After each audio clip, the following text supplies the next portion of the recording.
Hello and welcome to the course promo for Adobe After Effects tips and tricks. Now this course that we're talking about is a completely free course on Udemy.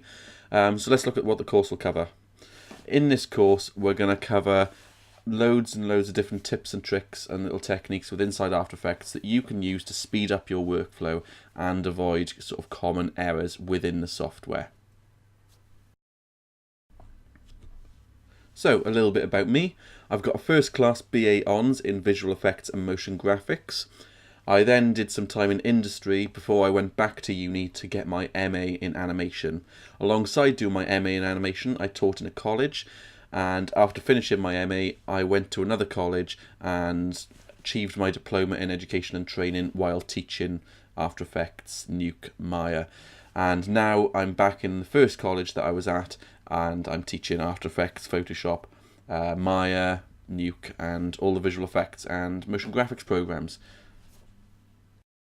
So just want to cover the course goals.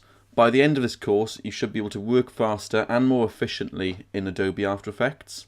You'll also be able to optimize After Effects' preferences to make the software run not only faster, but to avoid common errors due to memory issues as well. You'll also be able to identify and use some simple tips and tricks to avoid common problems and produce better work. So one of the lessons that I teach here is about the common mistakes I see students doing in After Effects when they first start. Because I've been teaching it for a while, there's 5 common mistakes that I've picked up that students are always making, so I teach you how to avoid those. So I do hope you enjoy the course and that you enroll, because it is free after all.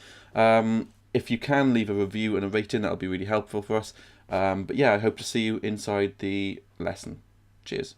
Bye.